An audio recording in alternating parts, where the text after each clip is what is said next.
ఏపీలో కూటమి నేతల అరాచకాలు అయితే కంటిన్యూ అవుతున్నాయి. ప్రజాస్వామ్యాన్ని కూనీ చేస్తూ కిడ్నాప్లు, దాడులు, దౌర్జన్యాలు చేస్తున్నారు. కాకీలు కూడా రెడ్ బుక్ రాజ్యాంగానికే సెల్యూట్ చేస్తున్న పరిస్థితి. రవీందర్, ఓవరాల్గా చెప్పండి. చూస్తున్నాం మనం నిన్న తిరుపతి అవ్వచ్చు, మిగతా ప్రాంతాల్లో ఏ రకమైన దౌర్జన్యాలు జరుగుతున్నాయి? మున్సిపల్ కార్పొరేషన్ ఎన్నికలకు ఈ రకమైన పరిస్థితి అసలు ఎప్పుడన్నా ఉందా అనేది ప్రశ్నిస్తున్నారు. బాహాటంగానే రోడ్లపైన దౌర్జన్యాలకు దిగుతున్నారు. ప్రజలందరూ కూడా గమనిస్తున్న పరిస్థితి మనం చూస్తున్నాం. ఏం జరుగుతోంది? అప్డేట్ ఏంటి?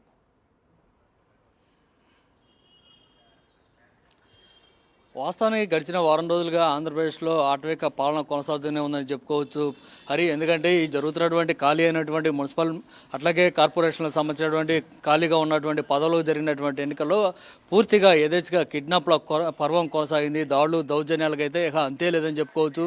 చివరికి రక్షించాల్సినటువంటి పోలీసులు కూడా రెడ్ బుక్ రాజ్యాంగానికి సెల్యూట్లు కొడుతున్న పరిస్థితి.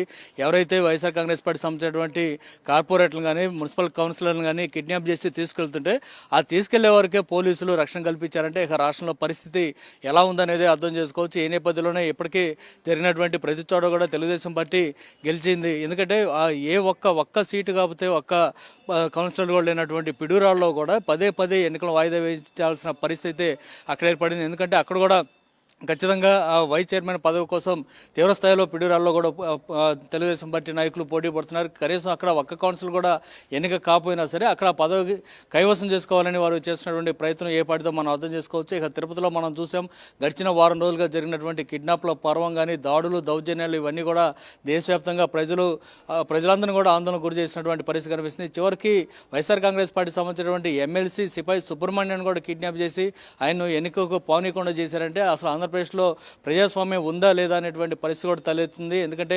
ఆ అభ్యర్థులు ఎవరైతే బరిలో ఉండబోతున్నటువంటి అభ్యర్థుల ఇళ్ల మీదకి దాడులు చేసి వారిని ఎన్నికల బారి నుంచి పక్క తప్పించడం ఒకటైతే ఓటేయడానికి కోసం వెళ్తున్నటువంటి కార్పొరేటర్లను బహిరంగంగానే కిడ్నాప్ చేసి తీసుకెళ్తున్నటువంటి ఇదంతా చూస్తుంటే ఒక ఆంధ్రప్రదేశ్ లేదంటే ఈ రెండు తెలుగు రాష్ట్రాలనే కాదు దేశవ్యాప్తంగా కూడా ప్రజలంతా కూడా ఆందోళన చెందిన పరిస్థితి కనిపిస్తుంది. ముఖ్యంగా దేశవ్యాప్తంగా ప్రపంచవ్యాప్తంగా ఉన్నటువంటి శ్రీవారి భక్తులందరూ కూడా తిరుమలలో తిరుపతిలో ఏం జరుగుతుందనేటువంటి ప్రతిరోజు ఒక ఆలోచన అయితే ఉంటుంది. అలాంటి తిరుపతిలో జరిగినటువంటి ఈ ఘటనలు చూసిన తర్వాత అందరూ కూడా ముక్కును వేలేసుకున్న పరిస్థితి అయితే ఏర్పడింది. ఆ దేవుడి చెంత ఎందుకు ఇంత దారుణమైన ఘటనలు చోటు చేసుకున్నాయనేటువంటి పరిస్థితి కూడా తలెత్తింది.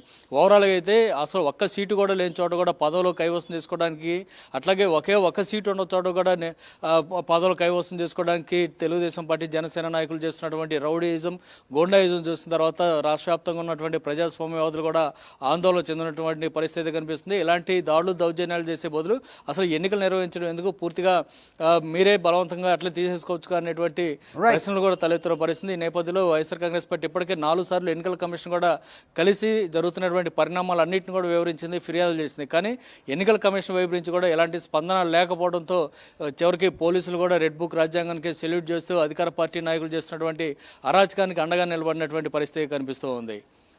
రైట్ రవీందర్, అది ఆంధ్రప్రదేశ్లో సిచ్యువేషన్.